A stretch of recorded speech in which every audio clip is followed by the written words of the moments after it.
আসসালামু আলাইকুম। মুমতাজ কিচেন বাংলায় সবাইকে স্বাগতম। আমি ফারহানা ইসলাম। আজকে নিয়ে হাজির হয়ে গেলাম আলু দিয়ে মজাদার একটি নাস্তা রেসিপি। আপনারা মাত্র 5 মিনিটেই ঝটপট এই রেসিপিটি বাড়িতে তৈরি করে ফেলতে পারেন।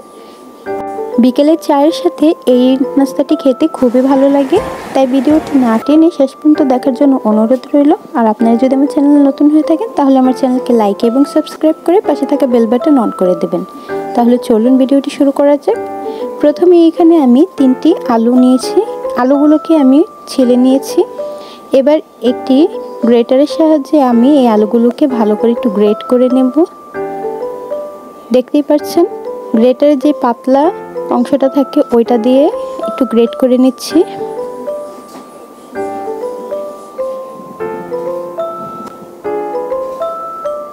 দেখতেই পাচ্ছেন আমি কেমন পাতলা করে করেছি। আমার সবগুলো আলু গ্রেট করা শেষ। আমি 3 জন মানুষের জন্য বানাবো, এই কারণে 3টি আলু নিয়েছি। আপনারা বেশি মানুষ হলে আরও বেশি পরিমাণ আলু নিয়ে নেবেন। দেখুন আলুগুলো কতটা পাতলা করে গ্রেট করেছি। এবার এখানে দিয়ে দিচ্ছি 2টি পেঁয়াজ কুচি, ধনেপাতা আর কাঁচামরিচ কুচি। এখানে কাঁচামরিচ আমি একটি ব্যবহার করেছি, ঝালটা আপনাদের প্রয়োজন অনুযায়ী ব্যবহার করবেন। হলুদ দিয়ে দিচ্ছি 1 চা চামচ, মরিচের গুঁড়া 1/2 চা চামচ, 1/2 চা চামচ দিয়ে দিচ্ছি জিরার গুঁড়া, আর দিয়ে দেবো 1 চামচের মতো এখানে লবণ। লবণটাও স্বাদ অনুযায়ী ব্যবহার করবেন। এবার দিয়ে দিচ্ছি বড় চামচের 2 চামচ ময়দা, বড় চামচের 2 চামচ বেসন, আর দিয়ে দেবো এই চামচেরই 2 চামচ চালের গুঁড়ো। আপনারা ময়দার পরিবর্তে এখানে আটাও ব্যবহার করতে পারেন, আর বেসনের পরিবর্তে কর্নফ্লাওয়ার দিতে পারেন।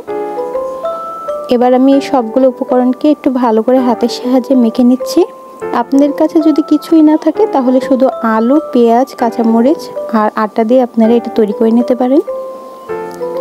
এবার চুলাতে আমি একটি কড়াই বসিয়ে এর মধ্যে বেশ খানিকটা পরিমাণ তেল দিয়ে দিচ্ছি। তেলটাকে কিন্তু ভালো করে গরম করে নিতে হবে, যেরকম আমরা বড়া ভাজি। তেলটা গরম হয়ে গেলে এবার এক এক করে আমি এই বড়াগুলো দিয়ে দেব। এটা নির্দিষ্ট কোনো শেপ নেই, আপনারা যে কোনো শেপে এটা তৈরি করতে পারেন। যেহেতু এই রেসিপিতে আমি চালের গুঁড়া ব্যবহার করেছি, তাই এই নাস্তাটি অনেকক্ষণ পর্যন্ত ক্রিস্পি থাকবে। আপনারা কিন্তু চালের গুঁড়াটা অবশ্যই ব্যবহার করার চেষ্টা করবেন, এতে করে অনেকক্ষণ পর্যন্ত নাস্তাটি ক্রিস্পি থাকবে। এবার চুলার আঁচটি মিডিয়াম টু লোতে রেখে আমি বড়াগুলোকে এপাশ ওপাশ করে একটু ভালো করে ভেজে নেব।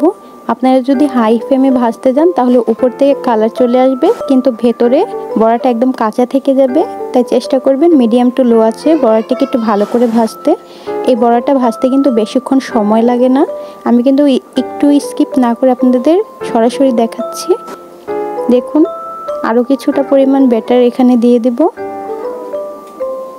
আর চেষ্টা করবেন আপনারা যখনই বড়াটা ভাজবেন তখনই ব্যাটারটা মাখার জন্য, না হলে ব্যাটার থেকে কিন্তু পানি চলে আসবে। আমি কিন্তু ব্যাটার মাখার সময় কোনো পানি ইউজ করিনি, যেহেতু আমি তেলে ভাজবো। পানি ইউজ করলে কিন্তু এখানে ছিটে ছিটে আসতো। এই নাস্তাটি তৈরি করতে 5 থেকে 6 মিনিট সময় লাগে। আপনার মাখানো এবং এই বড়াটি ভাজা এই সব কিছু নিয়ে 5 থেকে 6 মিনিট সময় লাগে। একবার অবশ্যই বাড়িতে ট্রাই করে দেখবেন, বেশি সময় লাগে না মাখাবেন, সাথে সাথেই ভেজে ফেলতে পারবেন। আগে থেকে মাখিয়ে রেখে দেওয়ার প্রয়োজন নেই, এতে করে ব্যাটারের মধ্যে পানি ছেড়ে দিতে পারে।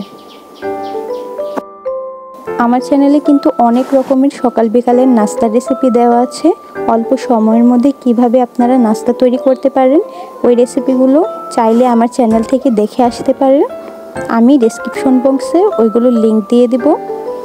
এছাড়াও আরও অনেক ভালো ভালো ভিডিও আমার চ্যানেল দেওয়া আছে, আপনারা চাইলে একবার আমার ভিডিওগুলো আসতে পারেন। আশা করছি আপনাদের অনেক ভালো লাগবে আর আপনাদের উপকারেও আসবে।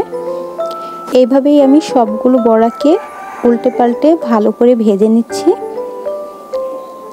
আমি স্কিপ না করে সবগুলো বড়াই আপনাদের দেখালাম, যাতে আপনাদের এগুলো ভাজতে সুবিধা হয়। যদি আপনারা বেশি লাল করে ভেজে ফেলেন বড়াগুলো কিন্তু তিতা লাগতে পারে, এই কারণে হালকা যখন সোনালি কালার চলে আসবে তখন আপনাদের নামিয়ে নিতে হবে। তৈরি হয়ে গেল সকাল বিকালের মজাদার নাস্তার রেসিপি। আপনারা কিন্তু চাইলে 5 থেকে 6 মিনিটের মধ্যে এই নাস্তার রেসিপিটি বাড়িতে ট্রাই করতে পারেন। আশা করছি বাচ্চাদের অনেক ভালো লাগবে। এটার ফ্লেভার কিন্তু একদম আমরা আলুর চিপস যে খাই ওইটার মতো লাগে, তাই বিকেলের নাস্তার জন্য এটি একটি পারফেক্ট রেসিপি। আপনারা চাইলে চায়ের সাথে বা এমনিতেও এই নাস্তাটি খেতে পারেন। খেতে কিন্তু খুবই ভালো লাগে। আশা করছি বড় থেকে ছোট সবারই খুব পছন্দ হবে।